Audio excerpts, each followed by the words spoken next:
I'm so glad. First of all, thank you to the organizers for this fantastic conference. I'm also glad that we start this morning with homophobic pagan groups, because I'm quite sure that even Battalion Azov and even Battalion Svarok, they really they can say that they are pagan as they want, but I don't think that's this topic, especially in this topic, is the topic that they will use in their kind of internal propaganda, especially because let's not forget that the war of the Russia is against Nazi, drug users, and homosexuals. They say that at the beginning. So I'm so glad that now we can openly speak about this topic concerned with the pagan community. What I'm speaking for, that's why Michael and Scott they are already away, because they already listened me, and this is published, or it's already published, was what the quotation that they're here. But I think that it's always better, the oral dimension is much better than the written dimension. That's what our colleague from Slovenia today say. That something is when you are there, something which is written, you know. Already Marshall McLuhan, but more than Marshall McLuhan, Walter Ong was already in the 80s. He had this theory that we are moving to the oral, to the secondary orality, that's why we are at the conferences, which are more important than the academic paper written that no one reads, you know, but are important for our academic career. It's very sad, but these are very important. The conference, that's very important. I'm sorry for those of you that you are at home, because the most important moments we have, and when we are at the coffee break, and this evening we will be in a crazy pub, I think. So I'm sorry for you that you are at home, but that's why we used to go to the conference for that. But okay, it's also important a little bit, but just a little bit what we're going to say now in this class. I start with this making from John 1:1. At the beginning was the word. At the beginning was the word, but they say at the beginning was Caldera, and Caldera was with goddess and God, and so on. You know the Bible. Raven Caldera, it's a transgender man from the United States that visiting Czech Republic. He did a lot of publication about astrology, about transgenderism and paganism. And he visited Czech Republic between the 11th and the 16th May of 2011, and was followed by many pagans. They went to his lectures and workshop and meetings with them, and they. But why they went there? You know, it's a question of media. An American transgender come to Czech Republic, but they were interested not because he was a transgender, but because he was a pagan, he was a shaman. He's famous, maybe the most famous North American shaman coming from the new pagan spirituality. So Kamila Werkolborska, maybe you know her, some of you know her. She was a researcher from the Pagan University. She started research on the reaction of the Czech pagan paganism. I joined the research a little later. There is why research? There is a specificity in the Czech Republic that the studies and discussion around queer paganism are. You see today, for example, in this conference, we have just two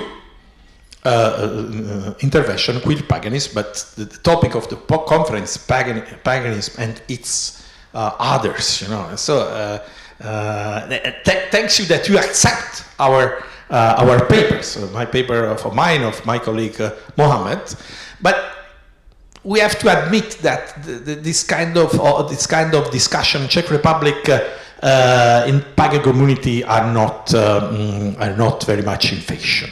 What is not in the United States? In the academic field, of course, now even in Czech Republic, we are starting the transgender studies. Slowly, but they are starting. Such kind of discussion in pagan community are just now going to start. But in the period when we did our research was really, even maybe I could say for some of our respondents, it was a shock that we asked this question to them about transgenderism and the possibility that there was a transgender man between us, because of course no one knew, or just very few people knew that our friend was born as a girl, originally. When I published this article, I mean, when we tried to publish this article, we had many critics. Just today, Scott told me, I don't know why, a couple of magazines they didn't want to publish us. Even when I normally we in Czech Republic, when we publish in English, we used to give for the peer review to a mother speaker who make the last correction to the article, and really one translator, one American, he refused me to make the review of my article because he said no, all the question concerning with transgender I don't want to have nothing to do with. You know, it was American, but they found one another one who make this correction. Why in general in the Czech Republic? In Czech Republic, it's these topics are completely or let's say more they are not but ignored. Not only among the pagans, but especially about the pagans. My answer is that because pagans, even if they want to say we are different of the others, we have our identity. They live in this society, so they even the pagans, they belong to the mainstream, and the mainstream of the Czech Republic. Until 1989, we had no feminist movement, and we know these kind of topics are not only the topics of transgenderism, but for example, the topic of BDSM was pushed in the United States by feminists in the academic discourse. The Central Eastern European countries are very conservative.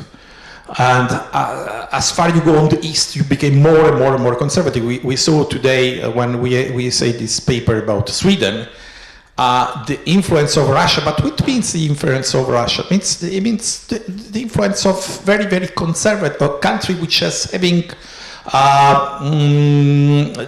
they feel themselves the defender of the conservatism. That's why the Orthodox Church is very strong. But Ukraine is just a little bit less conservative than Russian, and Czech Republic is Slovakia is a little bit less conservative than Ukraine. Czech Republic is just a little bit less conservative than Slovakia. But that's all. That's all because all these countries they were crystallized until 1989, and really just now. The word feminism is not considered a bad word. I remember even in the 90s, people in television, when they say, no, I'm not a feminist, absolutely not. You know, like they say, to be feminist from a woman, of course, it is something that it's not possible, it's something worse than to be feminist. So even Czech pagan groups, the slide is not seen completely, but I'm speaking about that. Even Czech pagan group, they are part of the society. So especially until the end until 2008, 2009, this discussion was almost forbidden. I don't want to speak very much about this because I'm the last speaker. You can find it on my academia page, the article about this case that we found and the reaction of the pagans. It's an interesting direction, right? This person was considered as a shaman. Why was considered as a shaman? He didn't consider himself as a shaman, but because Raven Caldera came here, and Raven Caldera was a shaman, and Raven Caldera was a transsexual man, a transgender man. The key to understand this boy was that, okay, he's a shaman, but he did feel himself as a shaman. You know, he felt, he said, I'm not Raven Caldera. But if you see the reaction, here in the paper, there are I was unsure of his gender identity, to his delicate physiognomy and rather high-pitched voice. This is the most common impression he makes on people. Even a colleague of yours sitting here, maybe among us, he told me, you know, I have some problems with these transgender people because I don't able to understand that voice and so on. And it was also the reaction of that we had. He told in a funny way that was the only thing that puzzled me. For me, it's simply a gay. This category of gay is a category acceptable, but not yet the category of a transgender. To be truthful, it was somewhat suspicious among the pagans. Or for me, simply a shaman. The category of shaman is accepted because the category of shaman in the Czech Republic among pagans evokes something which comes from very far. Because the Czech pagans originally create their identity or on Slavic, German, Celtic identity, maybe. But mostly the first two pagan groups at the end of the 90s, they had a very strong Slavic identity or an Asatru identity. There were two big pagan groups at the end of the 90s. What were the shamans? Now in the Czech Republic there are a lot of shamans, but who are the shamans of Czech Republic? People who come, for example, they come from a school from Siberia or from Central America, you know, countries very far from Czech Republic, you know. So to say he's a shaman, it's acceptable because he comes from somewhere, which thus is not a part of our culture. So it's a kind of defense that we have of this within the pagan community. This is my interpretation because this country are far from here. Maybe in the Hungary, if this colleague, these pagans, they knew much more about Taltos, maybe you can say, okay, he's Hungarian, but he cannot be Czech. So to say he's shaman, he say he comes from somewhere else. This was the case of interpretation. Other response, I know that some of you are interested in the qualitative research, very easy to take response. He's a weirdo, he's a wandering soul. We could say he's a shaman, but it's not what we usually imagine under the title. I guess there is no better word. There is also another problem that in Czech lands we in the academic field there are published. There was published Mircea Eliade, Shamanism and Shamanism from Eliade, was published here. Castaneda, it's published. Now there are more scientific publication about shamanism, but they are academic publication. The new pagans, or pagans as you want to say, not only are like in Brno academics. Mostly of them, they are not academics, and so they know very much about shaman. They think shaman, they consider the shaman like something which is exotic. So Weho, which is the name that we give in this article, to this transgender man, they say, I'm not Caldera. You know, he was losing his identity because of Caldera. Yes, I'm finishing. I know it's very. We are all of us tired. No, I would just to say, have a look to this article I have on academia. Of course, it was perceived as a liminal persona.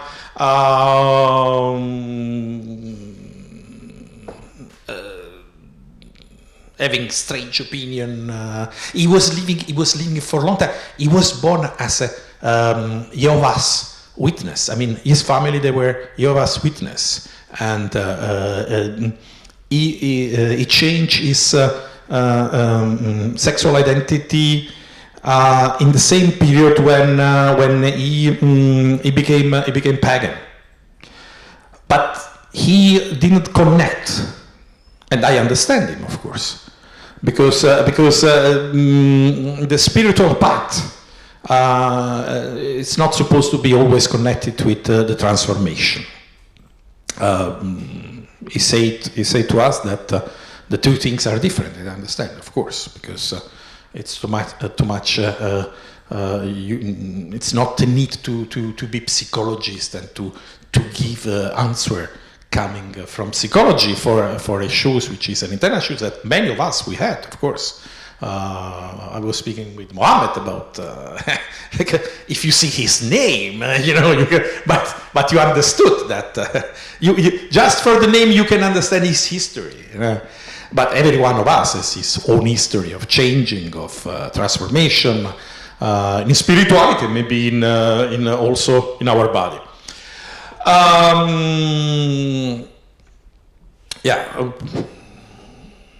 I think I said hold. For me, it's enough. So I'm ready for your questions. Thank you.